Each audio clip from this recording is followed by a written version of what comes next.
Welcome to Pure Hustle Podcast. I'm Mike. And this is Rolando, and we're on episode 416, and this one's an update episode. That's right. So Pure Hustle Podcast releases an episode every single week, a long-form episode, about an hour, sometimes more, and we alternate weeks. So one week is a themed episode. We might be talking about shipping. We might be talking about garage sale negotiations, different topics, and then the following week is our update episodes, which is where we get to talk about what's going on in our life in regards to reselling.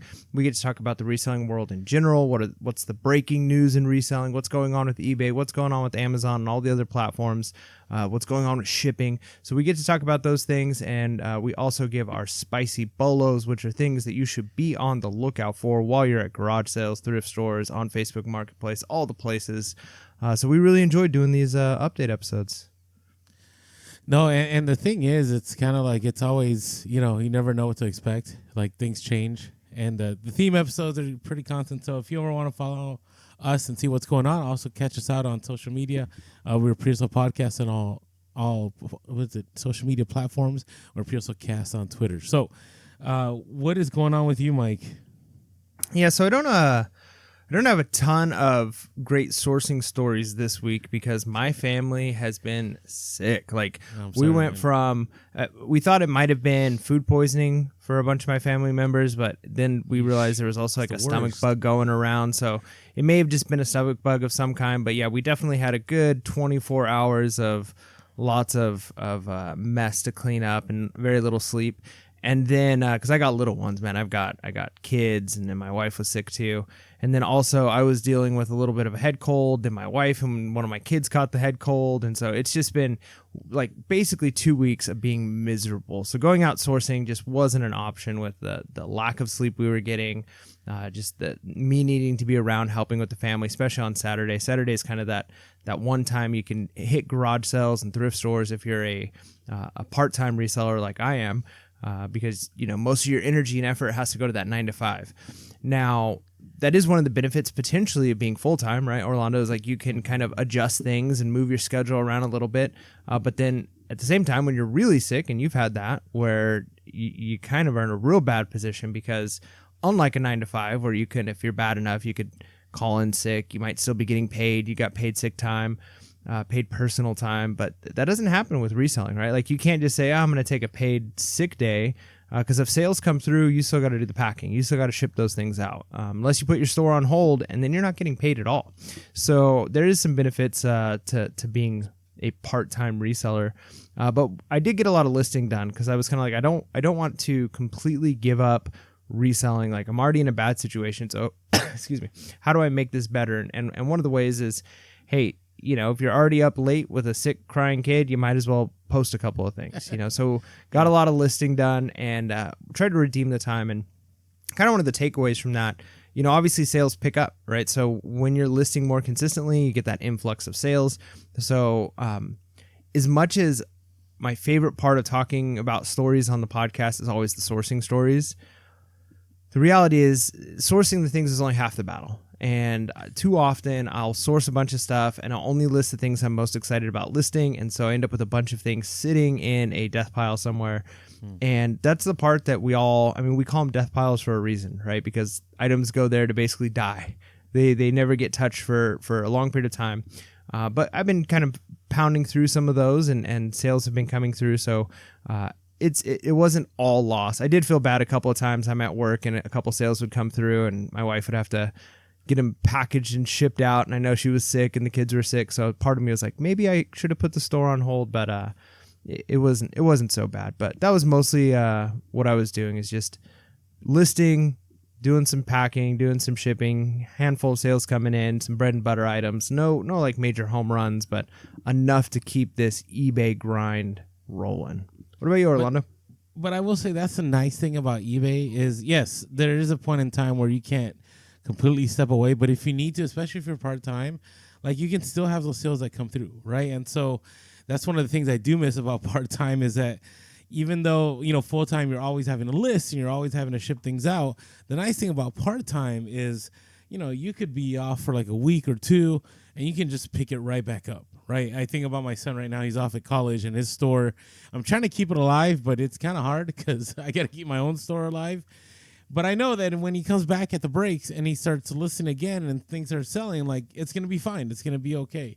So I encourage everyone, if you're part time, like continue building that store. And if you got to step away sometimes, that's okay.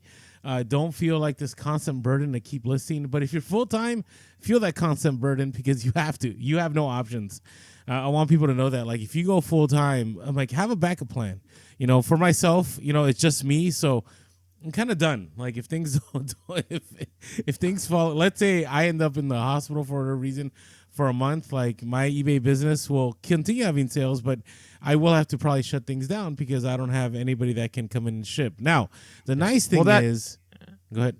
I was going to say, it kind of goes back to, and I feel like honestly now in our current economic system and not just economic system, but in our current, just the way things have changed in the last 20 years even, that a lot of Dave Ramsey's stuff just doesn't apply anymore. Now the basics of just saving and budgeting, there's a lot of truth and some wisdom behind a lot of that. Getting out of debt, like all of those things are good things. Some of his strategies just, they don't work in our current system, but that is one of the things you could take away. And we did a Dave Ramsey book review. Total Money Makeover. Yeah, Total Money Makeover. One of the things that you could try and do, especially if you're full time, I mean, he talks about for a personal life, right? Like you should have first build up $1,000 savings account, then build up 6 months of expenses in a savings account that over time, it might take you time to get that, but then you have that as a safety net. You have that as a nest egg that you can fall back on. And one of the benefits of doing that and taking that and moving it into the business world, as eBay, you're running your reselling business as a business, is you should also have funds that you can rely on, right? Like for instance, at my school, and the same thing, you've worked at schools, you help with schools, every year, and I know every business is like this because I've worked at businesses too, they talk about here's our yearly budget, and a lot of times it's like we're in the red for the year. We don't have as much income coming in, but we can make up for that, and it's fine because we have X amount that we can dip into that'll help cover the expenses for this year, and here's what we're going to do, projections to make sure that we can get out of the red the following year. So even businesses a lot of times are running in the red for year, 2 years, 3 years, but they've built up enough of a savings that they can kind of pull from. And a lot of times, I think a lot of full-time resellers are still, they live the feast or famine life because they make enough to pay all their bills. And if they have extra, they spend the extra, as opposed to, okay, I need to make $6,000 this month and every month in order to pay the bills. Well, for the last 3 months, it was Q4. I was averaging $8,000. So man, I can spend like crazy now. Whereas what you really should be doing is for those 3 months, you banked $2,000, you banked $2,000, you banked $2,000, and then you really could shut your store down for an entire month, just go on hold, and you'd have enough to fall back on. So I think that's important too, is to realize like if you're treating your business like a business, there should be some savings account within the business that you can pay yourself a salary, even if you had to slow down or completely halt for a period of time. Yeah, and I will say that's been one of the things that has saved me in the last 3 years, because I don't care what anybody says. People are always saying I'm being negative, but I will say eBay has taken a major dip, at least for me. I'm at sometimes I'm at 50% of what I was 3 years ago, and sometimes I'm at 30%, right? But my bills have gone up 20-30%, and with inflation they've gone up another 8-10%. So it's just one of those realities that I'm grateful that back in the day learned about. Make sure you have 6 months in case things go bad, and make sure that you have, I would even say make sure you have your credit built up too, right? Because even worst comes to worst, let's say you go through all your savings, right? If you don't have a good credit score and you have a good credit limit, like you're going to be in trouble, right? I'm not saying that you should go out and try to spend as much as you can, but one of the things that I learned with Amazon was I was able to get really nice credit limits on multiple cards. That has been helpful. That even though on Amazon, like I stopped doing Amazon in case anything happened, in case things got really bad, I had a way to kind of like, hey, if I got to make it through a month, I can put it on this card, I can pay it back, and I'm good to go. So yes, agreed. Have a contingency plan. All right, now as far as sourcing, so things have been interesting for me. Just because I have so much inventory right now that I do not have listed. And a lot of it's been laziness. A lot of it's been also just opportunities that have come up, and I've been able to buy out a lot of, estates and so on. And so I just haven't had the need to source as much.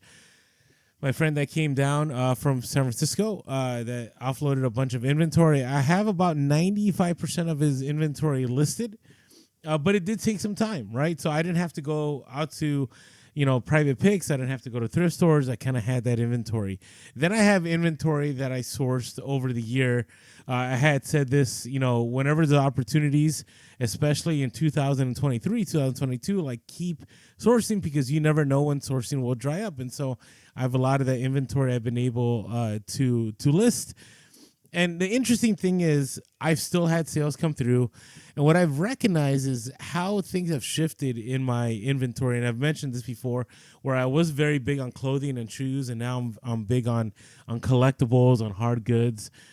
And it's crazy because I have about 36 bins full of shoes. And now when I go to those bins to go pack and ship, I notice that maybe I have 2 or 3 pairs of shoes in there. So I'm wondering what happens if I organize that. Am I going to be down to 10 bins? Like, am I going to be down to 12 bins? So it's been kind of fascinating for me. Same with the clothing. Like, I have about 20 bins of clothing. And I wonder, and when I mean bins, I mean like totes. I don't mean like bins like Goodwill bins. I mean those Costco yellow and black totes. I wonder if I condense all that, if I would end up reducing my size. So it'll be interesting. But I've noticed like some items, like I'll open a tote and there'll be like 4 clothing items in there. I'm like, oh man, I got to consolidate. And, we're about to approach Q4. So there's a part of me is like, do I spend the time now or do I wait until after Q4? Because it's all organized. It's not like I have a bunch of stuff that's unorganized. I'm just noticing that I have a bunch of wasted space in my garage, a bunch of wasted space in my eBay room.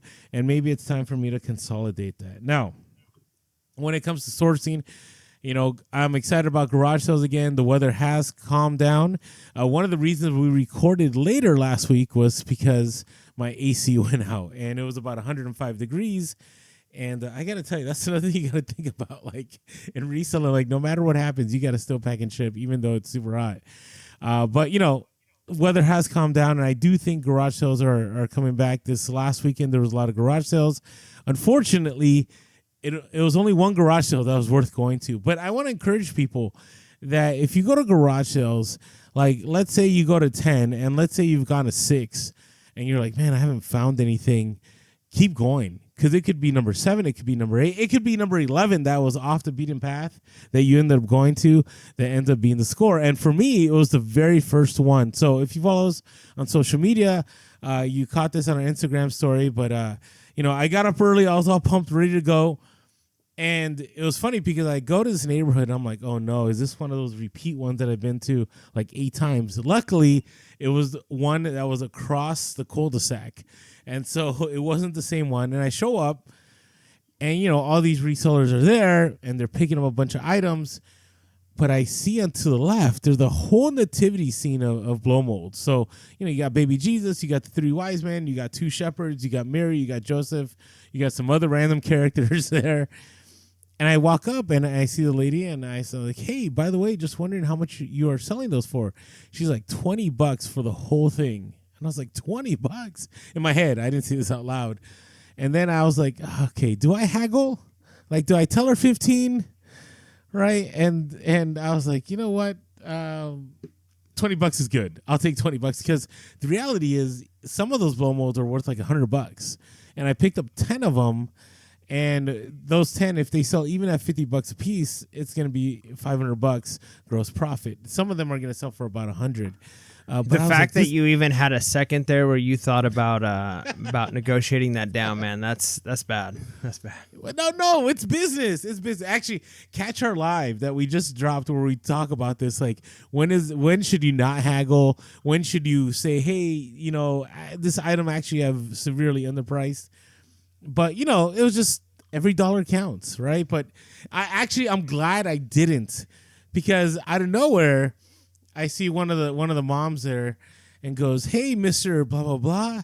Remember me from, world history class back in 2006? I'm like, oh, hey, how's it going? And I even felt like how bad I would have felt if I had haggled, right? Because now it's like, I know who these people are. Well, they knew me. I didn't notice at that point in time. And so They kept making good deals with me and so on. I also want to let people know that at a garage sale, if people are willing to let things go, just let them go, because they're just looking to offload that stuff. I mean, they were grateful. They were like, wow, we were so tired of trying to get those out of the attic. I'm so glad you took those. And they were happy with the $20, right, that I sold. So I was happy with that score. And that was pretty much my morning. That's the thing. Like, that one garage sale made my entire morning. Because after that, I did pick up like a keyboard, and I picked up some VHS and picked up some plush and a couple other things. But, had it not been for that one, it may have been a terrible morning. But I always want to encourage people, like, you never know. I've actually had mornings too where the first one is a crazy score, and I'm like, it can't get any better than this. And sure enough, like at 11 o'clock, I end up at my last garage sale, and it's somebody going, yeah, you know what? I didn't bring these items out. I forgot to bring them out. I'm glad you asked about them. Here you go. And it ends up being a major score. So encourage people, get out there early, but also be willing to know that, hey, even if the first garage sale doesn't hit, maybe the next one, maybe number 8, maybe 11, maybe 25 if you're going to community garage sales. So it was good. It was good. And as on the eBay side, sales are picking up. I am being more consistent about listing, so I can't really tell if it's because I'm being more consistent or because it's Q3 and almost into Q4 and people are buying. I will say, though, people are now, buying stuff outright, full price. Most of my sales are offers, and so if you don't have offers on, I encourage you to have offers on. Because you may be missing on sales. If people see that they can't negotiate, they may just pass up your item. Also, eBay has talked about, like, it won't end up higher in the search if you don't have best offer turned on. So I encourage people to have best offers. So that's pretty much it for sourcing. I just have a lot of stuff. I'm looking right now. I have like Christmas inflatables that there was a time where I really loved picking those up. And then I got tired of it because it's a lot of work. Like, you got to plug it in, it has to inflate, you have to get the picture just right, then you got to figure out how you're going to pack it, where it's very different than if you pick up, a box full of vintage toys, where that's easy. You just go in and you're processing, you picture them. So be aware of that when you're sourcing out there. So yeah, that's pretty much it for my update episode. Before not update episode, update part of the story. We're still moving on with this episode. In case you were wondering, like, hey, what does Orlando use for bookkeeping? I use my reseller Genie. I actually do have my taxes due here in a little bit, over less than a month. October 15, I did delay my taxes. But the beauty of it is, you're regretting that now. Oh, listen, it is the worst. It is. The thing is, there's no escaping. That's what I hate, right? There's two things you can't escape in life, right? Death and taxes. And the reality is, I have to get this done. But it's funny. I hear people all the time. Like, I talk to my tax person. I'm like, are there really people that haven't done their taxes in 5 or 6 years? And they're like, yeah. And I'm like, how do those people sleep? Like, I just couldn't. Like, even delaying for me is dreadful. But there's no good time to do your taxes. But I'll be okay. And the reason I'll be okay is because of my reseller Genie. So my reseller Genie has been in the background importing all my eBay data, all my Poshmark data, all my inventory data is there. So I'm not stressed about it. So if you're looking for something to help you out, to keep your bookkeeping going, make sure to check out my reseller Genie. Go to the link below and use our code Pure Hustle. You'll get 15% off the first month. Again, use our code Pure Hustle, and you'll get 15% off the first month. And you won't have to be as stressed about taxes. Taxes are still stressing. But I'll feel better after October 15, so we'll be good. All right, Mike, you got any random stories here? Yeah. So see if I could figure out who it was that said the quote. I can't find it.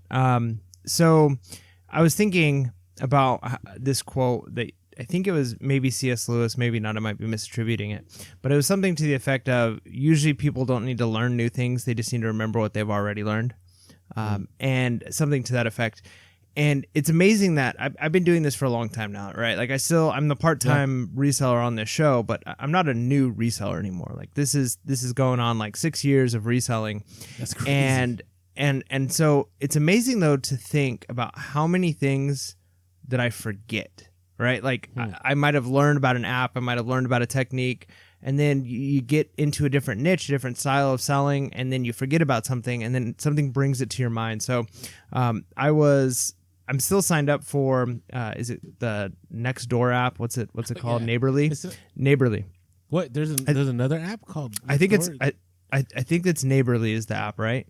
I've never even heard of that one. Interesting. I think it's Nextdoor, yeah. Nextdoor is the app. So anyways, so that shows you how little I use it anymore. But I still get emails every once in a while from Nextdoor, and since I moved to a new location, like I've been more intrigued by seeing the things that pop up on it, right? Because I'm like, oh, there was a shooting, or there's wire cops in this area, or somebody's dog is out. So like you see those pop up in your emails, like a notification. And so there was one that I was interested in that popped up. So I finally like remembered what my login was. I logged back in because I wanted to read it. And when I logged in, I'm like scrolling through this Nextdoor app for a little bit, and I see that there's people posting some upcoming garage sales. And I'm like, like I remember that from years ago that I would occasionally use Neighborly. Now, when I was using Nextdoor to sometimes find stuff, sometimes you can find some free stuff listed. Before Facebook Marketplace was as big, people would be posting things on Nextdoor. But the thing with it was at the same time that we had Yard Sale Treasure Map, right? Where that was like the go-to. Like you could use that, and it was pulling stuff from Craigslist, and it was super easy to use. But now that I'm in a place where Craigslist just isn't used as much, and now it's mostly Facebook Marketplace, which is a terrible resource for finding garage sales. It's just terrible. So scammy. Not so much that it's just scammy. Like it is over here in San Diego. But I just mean with the garage sale postings, like it's very difficult because a lot of times it won't actually it won't show you the date. Like people don't always put the date and the time that it starts. They'll just put like garage sale on Saturday, and then they don't. Sometimes there's not even like an address in there, and it's like, what do these people think? They just randomly post stuff. There's not like a template that they fill out and sorting and finding stuff on Facebook Marketplace is a nightmare. But I found a handful of garage sales. This was over the weekend when I was not feeling up to going out to garage sales. But I was like, man, I've been sleeping on this. There's like 3 or 4 good ones here posted, and I totally forgot about the Nextdoor app as a potential option for looking for garage sales. Now, of course, you can, like I said, find stuff posted that people are selling, but depending on where you're at, like we got spoiled in San Diego, but I also think of the fact that San Diego County is huge. Right. So if you figure all of the garage sales that are posted on Craigslist in San Diego is still probably only like 30% of the garage sales that are happening, and people are posting them other places or just putting signs up. So if you figure that like 20 or 30% of the people are posting on Craigslist, other people are posting other places or not posting at all. When you're in a smaller town, that it makes it seem like nobody's posting on Craigslist. So it's important to be utilizing all of the tools that you have available, right? Use Facebook Marketplace as much as it kind of stinks. I have a video. You could just type in Pure Hustle Podcast, Facebook Marketplace tips and hacks, and I have a video kind of showing how to sort through some of those things a little bit better. But even still, it's a little bit challenging to do. But you've got Craigslist, you got Facebook Marketplace, you got your local newspaper. There's a lot that get posted in my local newspaper. There's estate sale websites. There's Nextdoor app. Like utilize all the resources. And if I'm forgetting something, if anybody has found something that replaces my treasure hunter or treasure hunter map, what was that called? It's Yard sale treasure map. Yard sale treasure map. If anybody has found a replacement for that or a way that we have not talked about recently, please let us know in the comments below. I'd love to find out, because it just amazes me that somebody hasn't developed like the app for garage sales, where everybody knows like, oh yeah, don't post your garage sales on Craigslist. Don't post your garage sales on Facebook Marketplace. Post it on this app, and everybody's using it. Like, it just seems like that would be a thing, like the secondary app, and not just OfferUp, Do you remember the trauma that I went through with Nextdoor app? Do you remember when I sourced baseball bats? This is like one of our episodes. Is that the one where you went and knocked on somebody's door later and were like, hey, I'm the guy? No. When I knocked on the door, the guy was just like in his underwear. And he just he walked me over to the garage, and I'm like, this is the weirdest. Like, and my kid was only like 8 years old, and my kid's like, Dad, what's he doing over there? I'm like, I don't know. And it was like, the guy was totally normal about it. Like, it was no big deal to him. I guess when you get up in age, like it doesn't matter to you. I don't know. But Man, I'll never forget that because I wanted to get in and out really fast. Well, speaking of that, I saw a funny. So my son is really into Dude Perfect. Do any of your boys watch Dude Perfect? Man, yeah, I've been even to their like live show. Nice. So my son has been really getting into Dude Perfect, and they have like stereotype videos where it's like stereotype dads or stereotype road trips or stereotype, you know. And the stereotype dad one they have, there's one where the dad is driving in his truck and he's talking to his wife and he's like, I'm supposed to be picking up a what? And his like wife sent him to go pick something up from like a Facebook marketplace site pickup, and it was supposed to be a MacBook Pro. And he like walks into this random shed out in the middle of nowhere, and the guy's like, here's your genuine Macintosh. And it was like an old school Macintosh. And then that'd they like score. It would be, but that's what I was thinking. So the reseller in me was like, oh man, that's actually better. But I get the whole point. And then he like gets mad and they start like breaking everything in the shed. But yeah, it's so true. Like that's almost its own stereotype, not just the like getting angry or getting scammed or miscommunications, but the just the all the awkward, weird things that happen when you do local meetups, man. It can get weird for sure. I mean, I followed one guy in his car to like another location where he had stuff in this building, and he's like walking me in through like his office, and I'm like, this is real weird right now. But yeah, let us know in the comments below too. What's been your strangest like local meetup? Let us know. No, the ones where they like walk you through, like you always want it to be up in front of the house or like on the patio or something. But I've had ones that are like, oh, come with me, and they're like, you walk a little bit, they're like, let's go down our in the basement. Yeah, it's in the crawl space under the house. Just go under there. It's fine. If you just go under there, I can't get under there. You know, my knees are hurting, but just crawl under there. Here's a flashlight. Yeah, it can get weird. No, it's been a while, but I've had those moments too. The basement one, it's just weird. Like I don't want to be, or like they're like, oh, it's in the bedroom over here, and it's like I don't want to enter your bedroom. Like, just can I just wait outside? So, so you got to be careful when you're out there sourcing. So, oh man, okay, I got to check out the Nextdoor app. It's been a minute, but there used to be some deals on there. Then there may be some deals. The thing I love about the Nextdoor app is the people that like, I don't know, for a reason they feel like it's their place to like just rant about stuff. They're like, oh, we got these people out here, and you know they're always out there with. And it's like, what? Like who's sometimes that's fun drama though. Yeah. Sometimes it's fun for the drama for sure. All right, so my random story is not as great.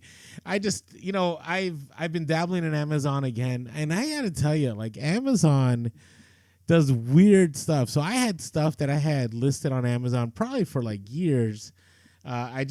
I had it priced so high, and if you guys don't know, like Amazon has this I forget what it's called. They call it like the fair price rule or something. Like you can't list it as high as you want. Like there was a time on Amazon where like if you found something, right, and it was, let's say you found it and you bought it for like $20, but you were like the only one on that listing. You could post it for like $200 and Amazon would not give you any problems. And sometimes you would sell it for that amount because you're the only one there and you're the only person on the planet that's selling it on Amazon. Well, Amazon stopped doing that years ago. It's not like eBay. eBay, you can do that, but what eBay will do is you won't end up anywhere on the search. So be careful about your pricing because you might price yourself out of search. So Amazon removed 2 of my listings, and I'm like, that's crazy. And then they made them inactive, and I'm like, what's going on? Well, then I had to realize I was gated again, so I had to do the whole ungating process. Luckily, I didn't have to send in any invoices. I just had to say, I just had to click on like, for approval, and they approved me. But then they had made me create entire new listings for this item, so I had to create a whole entire new listing. And I was just like, wow, like I forgot about Amazon, about how all the hoops you have to jump through. But I will tell you, the longer you do Amazon, the more you're just used to it. And it's kind of like eBay. Like eBay makes you jump through a lot of hoops, but you just got to get accustomed to it. So I want to encourage people that are still kind of like, I don't know about Amazon. Like, yes, there are hoops. Yes, there's gating. Yes, there's, all these different things. But you just got to get accustomed to it. Because I see people, especially on our Twitter account on X, we follow a lot of Amazon people, and they're just killing it. Especially right now, they're killing it. So there's still a place to go. But, I was grandfathered into Amazon. I jumped into Amazon back in, 2009, 2010. And I was doing FBA since, 2013, 2014. And it's changed a lot, but even me who has been grandfathered, like I was able to sell on Nike, I was able to sell all kinds of stuff without any problems. Like you can still get gated. So if you're new, don't think it's just you. It's even veteran resellers can get gated. So yeah, that's just kind of my random story, not as exciting. All right, let's jump into before we jump into reseller topics, I want to invite everyone to help support us on Patreon for $5.55 a month. You can help keep the podcast moving. We are always providing free content. We've provided over 400 episodes without a cost to anybody. And one of the major reasons because of all of our supporters on Patreon just for $5.55 a month. So go to patreon.com/PureHustlePodcast. And that gives you the ability to jump on our Discord that has all kinds of resellers on there. I got to tell you, the resellers that we have on there keep me humble, right? Because the moment I want to go on there and I want to whine and talk about slow sales and I want to talk about how I can't stand the fact that, on eBay I got to do this, I got to do that. People are like, hey, by the way, I had the most incredible month ever. Or I just had this huge score. And it's like, all right, you know what? It's me. I'm the reason that things aren't going well. I just need to work harder. I need to source more. I need to list more. So if you need that encouragement or you just want just to learn about BOLOs, hustle of the week, and just find out a bunch of information, and you'll make back that. I guarantee you will. Well, I can't guarantee you, but chances are very likely that you will make back that $5.55 within days by just something you might source, maybe something in shipping that you'll learn or just whatever. It's totally worth it to you. So check us out on Patreon there at Pure Hustle Podcast. And as always, you can follow us on social media. I already shared that we're on all platforms, Pure Hustle Podcast, Pure Hustle Cast on Twitter. And as always, thankful for all of you that listen to the podcast. If you haven't yet, jump on over to the YouTube, hit that subscribe, hit that like button, hit that bell notification. And thankful for all of you that email us. If you want to email us, we're at purehustlepodcast@gmail.com. And as always, thankful for all the iTunes reviews. You keep us at 4.9. Would love to get back to 5.0. But if you haven't had a chance yet, hit that 5 stars. Let people know why you listen to the podcast. All right, it's time to talk about some reseller topics. eBay Open is next week. Post office prices are going up for Q4, and Big Lots is closing its stores. All this and more on Reseller News. Orlando, take it away. All right. In case you did not know, eBay Open is next week. Okay. Now you're wondering, like, what is eBay Open? Can I make it? Can I go? If you're where new, is it? Is it in Las Vegas this year? The big convention center? No. LA Convention Center? It's virtual. It's virtual. Now, man. You can go to like the meetups. They have like meetups where other resellers are there, and sometimes eBay kind of hosts those, so it's always great to go. So for us locally, there's one in LA and there's one in Long Beach. Unfortunately, I have another commitment where I have to travel at that time, so I won't be able to make it. But I encourage people to go. I think it's a great place to network and source. I always say this, like, it's kind of like, when I was a teacher, you go to teacher conventions, but you really didn't get much from the seminars or even the keynote speaker. It was just the networking, right? It was the meeting other teachers. It was connecting with people, getting ideas, exchanging, email info, phone numbers, talking later at dinner or wherever it is. That's where the value is. And so I encourage people, if you have one of those local ones that you can network, you can go to, I strongly encourage you to go to. I think you still can. Obviously it varies, but there is eBay Open in person. You go to here. I'll list some of the places. They have one in New York, Long Beach, and none of these are sold out, which is kind of interesting because usually they're sold out. There's one East Bridgewater, Greensboro, Charlotte, Orlando. Wow, none of them are sold out. So there's still spaces for you to go to. Did you know that where the DMV is, Mike? Do you know where that is? Where the DMV? Yes. I don't know. Like, there's a lot of DMVs. Yeah, so if you're from D.C., there's the D.C. metro area is called the DMV. I didn't know that because as a California person, you're thinking like where you get your license, your registration, where you waste your life away. Yes. Yeah, where the sloth works. Yeah. Hey, no offense to anybody that works for the DMV, by the way. If you work for the DMV, you listen to the podcast, we're not talking about you. We're not talking about you personally. We're talking about the institution. It's the most well-run organization of all time. Wow, there's a lot of them. There's one like in Delavan, Wisconsin. Like I know Delavan, Wisconsin. I used to hang out there when I went to college in Wisconsin. To add on to what Orlando said there with the, going to these things. Yeah, you get the networking, which is great. But the other thing too is a lot of times people will complain. They complain about things that eBay is doing, and a lot of times it's because they just read or they just see the changes happen and they don't get to hear the why behind it. They don't get that vision of like why we're doing these things. So that is one benefit of going or attending virtually is you get a little bit more insight into like, here's some of the reasoning behind these changes. Here's, hopefully some positive news that's going to help you as a reseller. And the other thing too, especially with these smaller events, and I don't know how many eBay, how many eBay representatives come to these and what type of pull they have. But the nice thing is because they're smaller, if you do have questions, you probably are going to be able to bring them up to them. And because so few people go to these, and I don't mean that in a bad way, but in the number of resellers that there are, the percentage of resellers that are going to these is so small that you actually have a chance to really make your voices and concerns heard, right? Like if it's much better than just going online and complaining or like complaining on a chat or on a podcast. Like if you actually speak with somebody and say like, hey, why isn't this happening? You might get an answer, like they might know or they might not know, and you might be able to push something up the chain a little bit. And it's amazing how, because a lot of times we look at people like the C-suite people in companies as almost like unapproachable. They're almost these like special elites or famous people in some ways that we could never get in contact with. But a lot of times they will listen to the concerns of the everyday person. Just most people aren't reaching out to them, right? And so if you're bugging one of the eBay representatives there about something, you have a much better chance of actually having your concerns heard, maybe getting some answers or getting an idea pushed through that you wouldn't otherwise have if you're just on eBay or e-commerce sites. No, I agree. Do you remember eBay 2019? When we went in person in Las Vegas, and we are such micro influencers, but back then we were even more. Like I think maybe we had 1,000 followers on Instagram, and we only had like a few thousand downloads on the podcast. But I remember it was shocking because you and I had access to all these eBay execs like right away. Right? I remember meeting like Harry Temkin. Do you remember the one time we went into a conference room, we sat down with the CEO of eBay, but we weren't supposed to be there? Like we showed up like an hour early and we looked at him and he looked at us.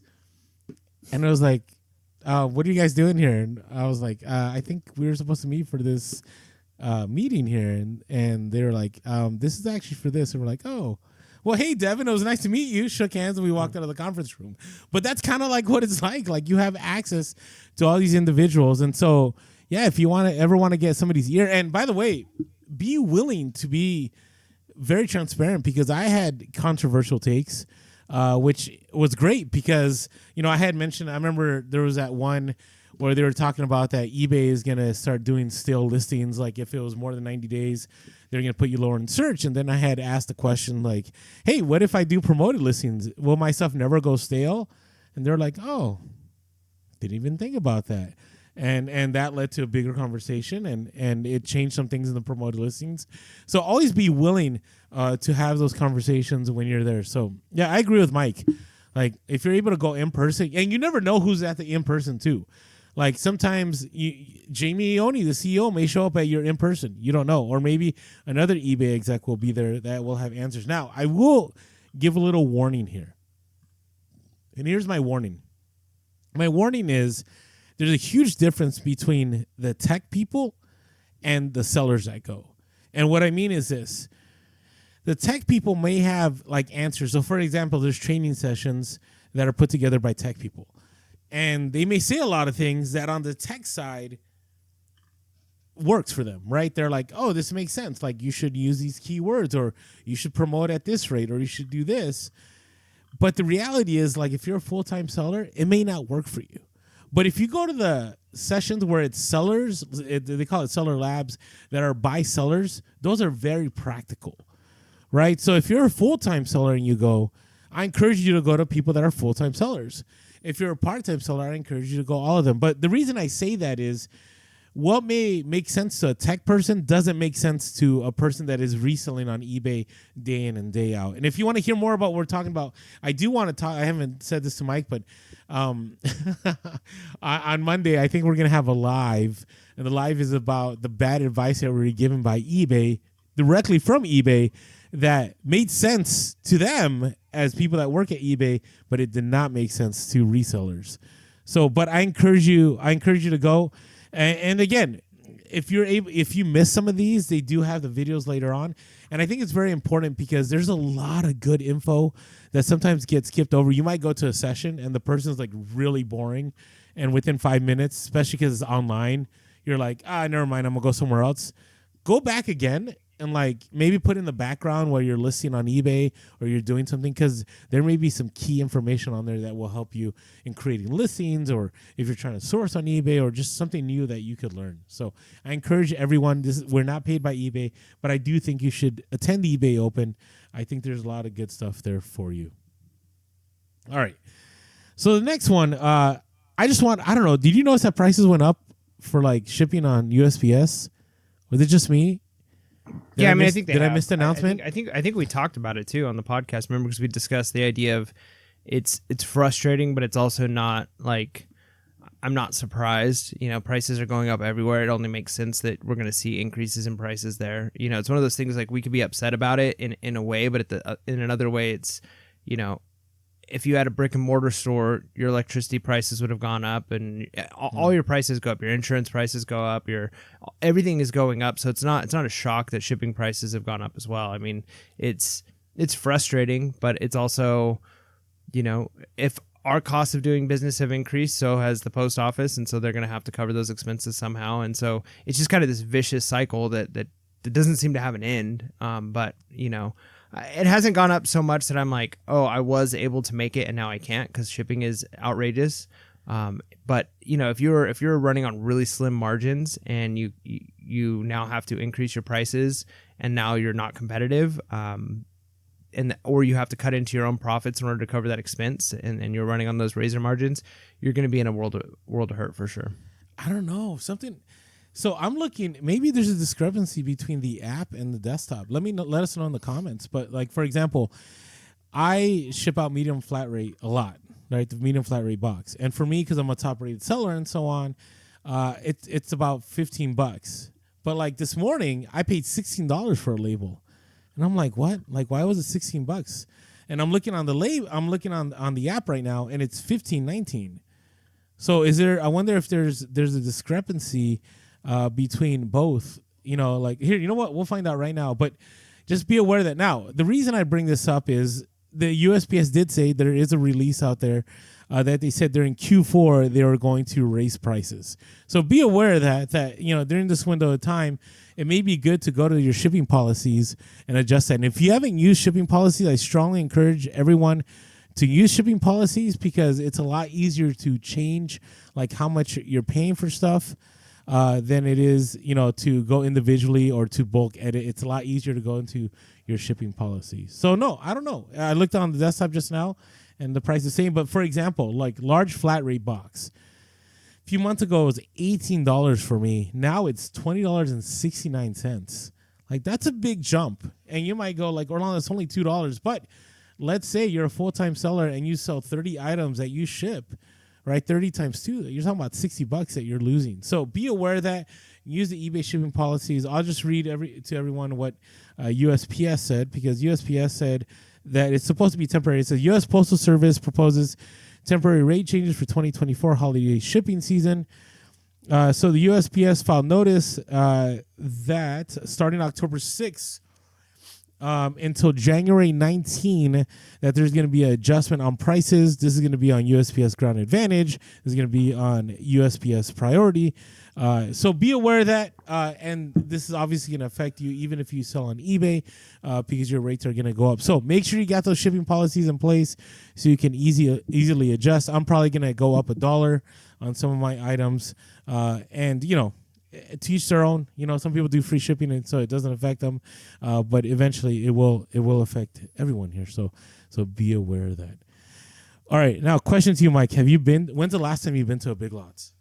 Man, it's been a while since I've been to a Big Lots, but I really I used to like the store. Then I liked it a lot more when I didn't have money. You know what I mean? Where it was like that was a place I would shop. Are like, you right loaded out of high now? school. Like, no, but you know what I Bugatti? mean. Like, you kind of as you get older, like your taste in items change. I'd rather spend more for like a really high quality item than buy kind of the cheap, version that I know is going to end up breaking. So that my mind shift has just kind of changed a little bit on the types of items I buy.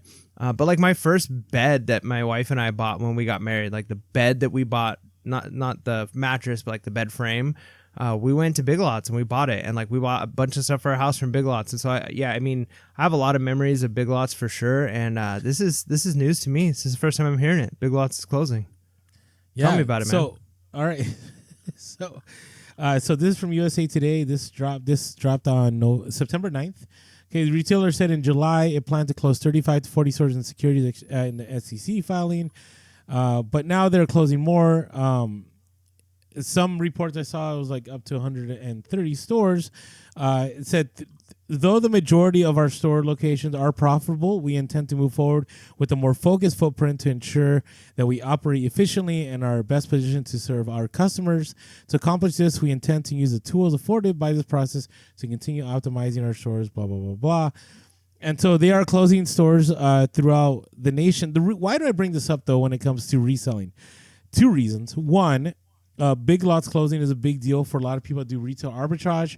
I don't know if people still use it, but I remember when I was full into retail arbitrage, there was TJ Maxx and there was Marshalls and there was Ross and there was even Tuesday Morning. Like Tuesday Morning used to be a great store for me to source for retail arbitrage. Tuesday mornings are done. Like they're gone.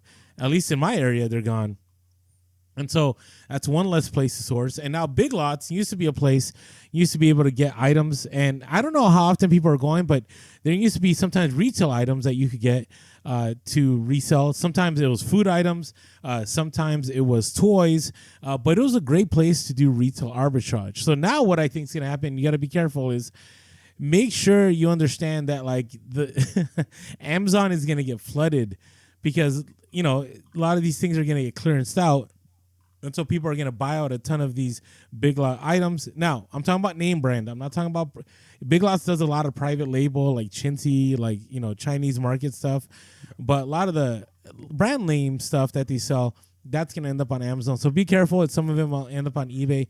But it's kind of like, I wonder, retail arbitrage has to be getting more difficult, right? With Tuesday Morning clothing, with Big Lots clothing, closing. And then, everybody knows about TJ Maxx now. Everybody knows about Marshalls. Everybody knows about Ross. It's very rare for me not to go on like TikTok or something and see these Amazon sellers posting about their finds that they have at Ross and all.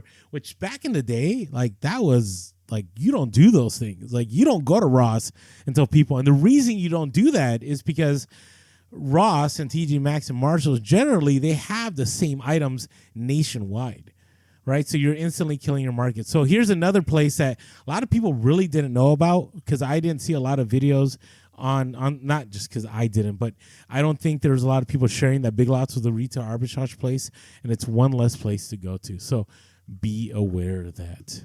So, yeah, that's pretty much kind of slow in reseller topics, not much going on. We'll have plenty. We're going to actually drop. It's going to be another, update episode in 2 weeks, but there's going to be plenty for us to share. Maybe we'll just do one episode on we just talk about eBay Open because I'm sure a lot of info will be shared there. Hey, before we move on, if you have not been cross-listing and you're like, hey, I want to find a way to be able to put stuff on Depop and Mercari and so on, strongly encourage Vendoo. Vendoo is so easy. It's kind of nice too because they will pull your listings if something sells, if it's cross-listed. And if you end up listing something on one platform, you have the ability to just transfer all that to other platforms. And one of the nice things I like personally is that I have some older listings that I cross-list on Vendoo, and they actually have background removal that you can use on your older listings before you post it on Mercari or you post it on Depop or Grailed or whatever. And it's nice. It's actually not like, on other platforms, it actually works, I think, as good as Photo Room and so on. So check out Vendu. Use our code Pure Hustle, all in caps, one word, and you will get a nice discount. I think, I want to say it's 25%, maybe even higher that you'll get for the first month. So definitely check out Vendu. All right, Mike, it's ready for us to show what people should be looking out for. That's right. BOLO. What's your BOLO? Yeah. All right. So my BOLO is kind of a broad one, but one that I think is often overlooked, and that is aftermarket car accessories. Now, I'm not really big on car parts. I know there's a huge market for, if you've got engine parts or, various things inside of cars that can go wrong, air filters and oil this and timing belts. And if you are into salvage and able to do that, you can make a ton of money. However, one thing that a lot of people will skip over at garage sales is things like aftermarket gas covers or car covers or various things like that. I've done really well, even like motorcycles. A lot of times people buy things because they're going to fix up their project car, and then they never even open the packaging for what they were going to fix up and whatever. I've bought like clutch cable, like handle things for motorcycles. And like I just mentioned, a gas cap for like a Ford F-150. So if you can find some cars that people are really big into, like Toyota 4Runners are big, certain Jeeps are really big. And a lot of times people will buy aftermarket things to like make their car look cooler. Now everyone knows about like the sports racks for the top, right? Like you can do really well on those. Yeah, but finding the smaller things like emblems and things that people put on that they don't always end up putting on, you'd be surprised at how often you'll find them at garage sales or thrift stores in new packaging, right? Like people don't even open them because they just don't have the time to work on that project car that they were going to make look great. So don't skip. You don't have to be, a hardcore mechanic person to be able to pick up those types of things. Obviously, do your research, make sure it's a decent brand, because again, like anything, there's a million Chinese knockoff brands that nobody wants, right? But if you can find some good ones, you can potentially make some good money. And eBay does a really good job with their eBay. I think it's like they use some algorithm like, does it fit? I forget what it's called, but I've never had a return on any car parts that I've ever sold. Aftermarket, not aftermarket. And I sell, one thing I do sell a lot of is Harley Davidson aftermarket. While the Harley Davidson market, as far as apparel, has kind of died, when it comes to like parts for bikes, like, seats or whether it be lights or so on, they do well. So yeah, definitely keep an eye out for those. So that is a good BOLO. Now, my BOLO is kind of funny because remember when I talked about the estate sale that I went to, where I got bamboozled, right? Like I was supposed to only pay so much and they upcharged me. And I picked up a ton of keyboards and I picked up a bunch of mouses. And I always tell people, like, whenever Mike and I share BOLOs, it's stuff that we actually have picked up. Like, we're not going to just give you something that we found on somebody's YouTube video or, something we found on Terapeak. It's actually stuff that works for us. And one of the things that, I've mentioned this before and I'll mention it again is keyboards do really well. Vintage keyboards, I mean. And actually newer ones can do well, so I'll give you two. So, for example, at that estate sale I went to, I picked up a bunch of Fujitsu vintage keyboards, right? And they were with, like, the pin connectors. And, I sold two of them for, like, $50 within, like, a week, okay? And then I sold a few mouses for, like, $20 a pop. And then the ones that sell well, the newer ones, are like the Microsoft 4000 ergonomic keyboards. They're kind of like wavy. Those sell really well. Now, I do encourage people to only pick up the ones that are corded. If you ever pick up like newer Bluetooth keyboards, it gets kind of sketch. You got to test it out. Sometimes it doesn't work, but corded stuff stands the test of time. I've picked up so many vintage keyboards, and I'll just say untested. It's funny. The other day, it was a cell phone. I sell a lot of vintage cell phones untested, and somebody was like, "Hey, so does the screen turn on?" I'm like, "It's untested." They're like, "Well, why don't you test it?" And I'm like, "Well, because I don't have a charger." They're like, "Oh, okay," and then they bought it.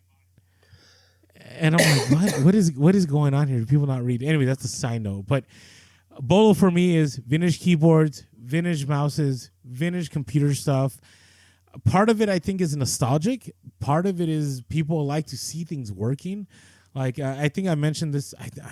Did I mention this already as also week? I feel like I did. But for example, Flip for More, who's one of our old school listeners, is still killing it. You should follow him on social media. Like he has sold like compact Presario keyboards. Did you ever have a compact Presario back in the day? No, I don't think so. Okay, you and I are a decade removed, but like back in the 90s, like the top computers were like compact, Packard Bell. Those of you, Gateway.